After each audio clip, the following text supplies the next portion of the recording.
স্বাগত দীপ্ত সংবাদে, সাথে আছে আমি কাজী আসিফুজ্জামান। বিএনপি ক্ষমতায় গেলে তরুণদের কর্মসংস্থান, কৃষি ও অবকাঠামো উন্নয়ন এবং বস্তিবাসীর পুনর্বাসনে গুরুত্ব দেওয়ার প্রতিশ্রুতি দিলেন দলটির চেয়ারম্যান তারেক রহমান। গতকাল নিজের নির্বাচনী এলাকা ঢাকা 17 আসনের ভাসান থেকে জনসভায় তিনি বলেন, অতীতে ধানের শীষ মার্কায় ভোট দিয়ে মানুষ সুফল পেয়েছে।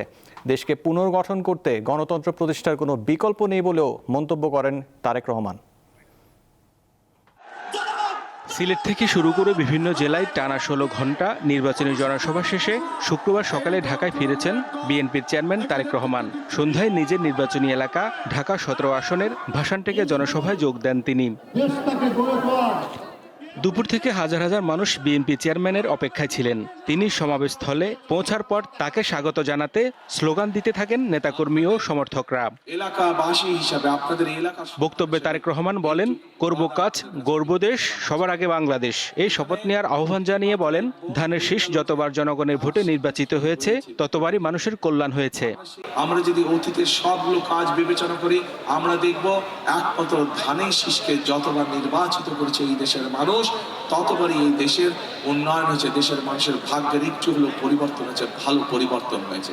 কাজে আসুন, আমি ধানের শীষের প্রার্থী হিসাবে আপনাদের কাছে আমি ধানের শীষের পক্ষে ভোট চেয়ে যাচ্ছি। বিএনপি চেয়ারম্যান বলেন, গত 16 বছরে দেশ ধ্বংস হয়ে গেছে। কেবল জনগণের নির্বাচিত সরকারই দেশকে সঠিক পথে নিয়ে যেতে পারে। দেশের প্রত্যেকটি সেক্টর বিগত 15-16 বছরের ধ্বংস হয়েছিল। এই ধ্বংস হওয়ার ফলে আজকে দেশ অনেক পিছিয়ে গিয়েছে। আমাদেরকে এগুলোকে পুনর্নির্মাণ করতে হবে। যদি পুনর্নির্মাণ করতে হয় তাহলে অবশ্যই আমাদেরকে এই দেশে গণতন্ত্রকে প্রতিষ্ঠিত করতে হবে।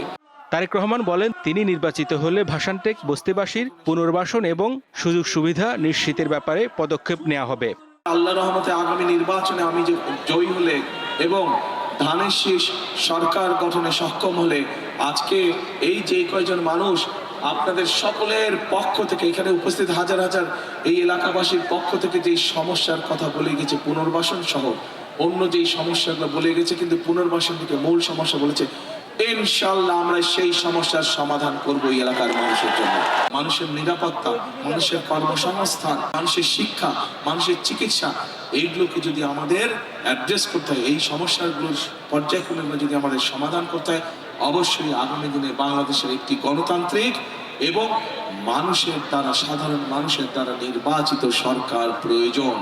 12 ফেব্রুয়ারি নির্বাচনের মাধ্যমে দেশে গণতন্ত্র প্রতিষ্ঠা হবে বলে আশা করেন বিএনপির চেয়ারম্যান। ইনশাআল্লাহ আমরা সেই সমস্যার সমাধান করব এই এলাকার মানুষের জন্য। হেদায়েতুল্লাহ সীমান্ত, দীপ্ত সংবাদ, ঢাকা। গাইবান্ধার Palashbari SM pilot high school মাঠে নির্বাচনী জনসভা করছে জামায়াতে ইসলামী। সেখানে আছেন সহকর্মী নূর আলম, সরাসরি যুক্ত হচ্ছেন তিনি। নূর, জামাতের আমির কি বক্তব্য রেখেছেন, সেখানকার পরিস্থিতি আমাদের জানান।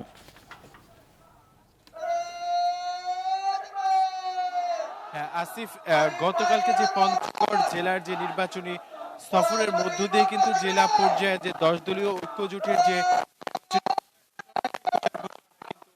পঞ্চগড় 1 আসন থেকে শুরু হয়েছে এবং সেখানে আজকে সকালে আমরা দেখেছি জামায়াতের আমির শহীদ আবু সাইদের যে বাড়ি রয়েছে পীরগঞ্জে, সেখানে তিনি কবর জিয়ারতের মধ্য দিয়ে আজকের অর্থাৎ দ্বিতীয় দিনে যে জেলা পর্যায়ে যে সফর রয়েছে সেই সফর কিন্তু আসলে তিনি শুরু করেছেন। সেই সর্বশেষ এখন যেহেতু সকাল 10টা বাজে, সেই গাইবান্ধার যে পলাশবাড়ী SM স্কুল মাঠ রয়েছে সেই স্কুল মাঠে কিন্তু 10টায় যে জামাতের আমির ডাক্তার শফিকুর রহমান বক্তব্য রাখার কথা রয়েছে। তবে এখন পর্যন্ত তিনি এই যে জনসভা মাঠ রয়েছে সেখানে কিন্তু আসেনি। তবে 10 দলীয় জোটের আমরা এখানে দেখেছি জাতীয় গণতান্ত্রিক পার্টি জাগপার মুখপাত্র রয়েছেন রাশেদ প্রধান সহ ছাত্র শিবিরের নব্য যে সভাপতি তিনি এসেছেন। এছাড়াও যে জেলার যে দায়িত্বশীল যারা রয়েছে তারা এর মধ্যে এসেছে। আমরা সকাল থেকেই এখানে উপস্থিত হয়েছি এবং সকাল থেকে দেখেছি যে নেতাকর্মীরা নানা রকম যে স্লোগান এবং ব্যানার এবং ফেস্টুন নিয়েই কিন্তু তারা এই যে SM স্কুল যে মাঠ রয়েছে সেই মাঠে কিন্তু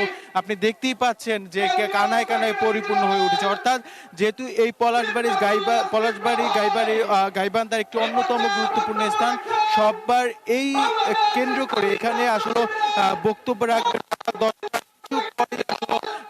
বক্তব্য রাখবেন জামাতের। এই মুহূর্তে আমরা দেখছি ছাত্র শিবিরের যে দায়িত্বরত যে সিকবাতুল্লাহ সিকবা তিনি বক্তব্য রাখছেন। এতে করে যে আপনি দেখতে পাচ্ছেন যে যারা তাদের কর্মী সমর্থক তাদের মধ্যে উচ্ছ্বাস এবং তারপরে এখান থেকে অর্থাৎ গাইবান্ধা থেকে যখন তিনি এই বক্তব্য রাখার পর এখান থেকে তিনি বগুড়া যাবেন।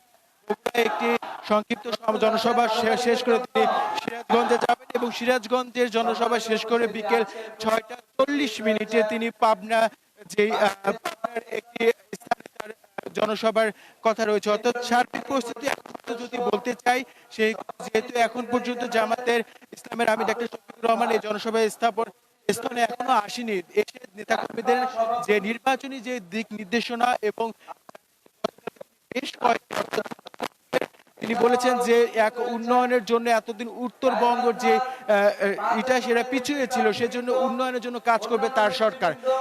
যখন তারা সরকার গঠন করবে, যদি গঠন করতে পারে তাহলে তাদের উন্নয়নের জন্য উত্তরবঙ্গের প্রতি বিশেষ দৃষ্টি থাকবে, এমনটাই জানিয়েছিলেন। নূর, আপনাকে ধন্যবাদ। গাইবান্ধা থেকে ছিলেন নূর।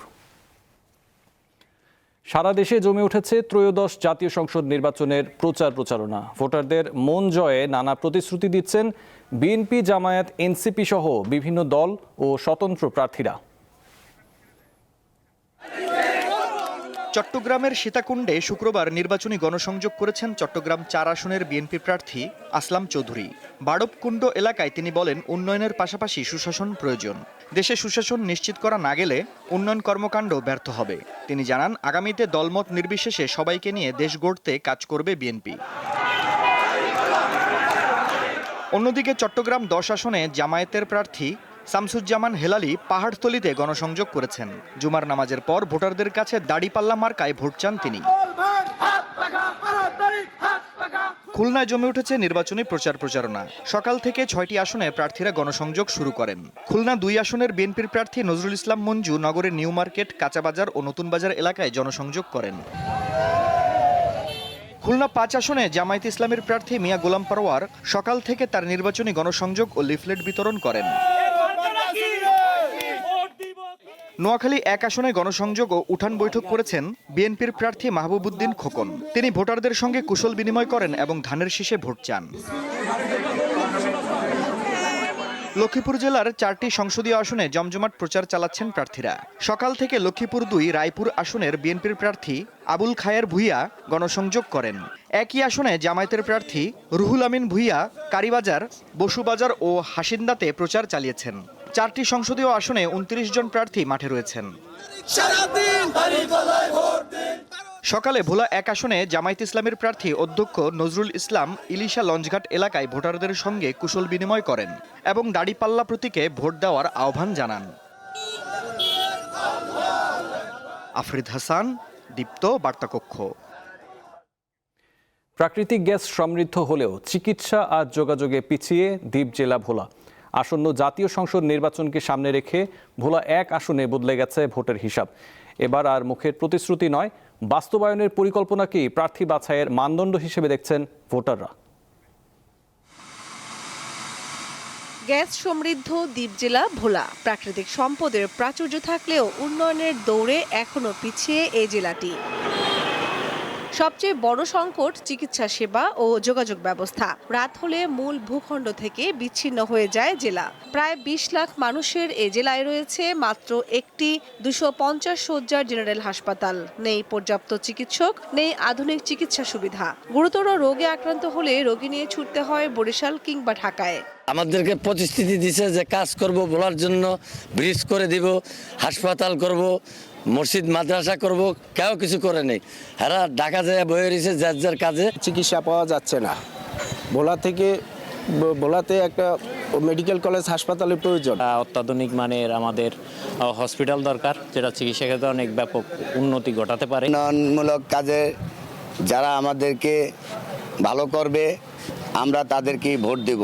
কে যে প্রতিশ্রুতি দিবে, যে ভোলা বরিশাল সেতু করে দিবে, আমরা তাকেই ভোট দেব। যে প্রার্থী আমাদের উন্নয়নের চাকা জনগণের সাথে কাজ করবে সেই ধরনের প্রার্থী আমরা চাই। এই আসনে বিএনপি জোটের প্রার্থী বাংলাদেশ জাতীয় party BJP chairman barrister Andalib Rahman Partha গরুর গাড়ি প্রতীকে নির্বাচন করছেন। 2008 সালে তিনি এই আসন থেকে সংসদ সদস্য নির্বাচিত হয়েছিলেন।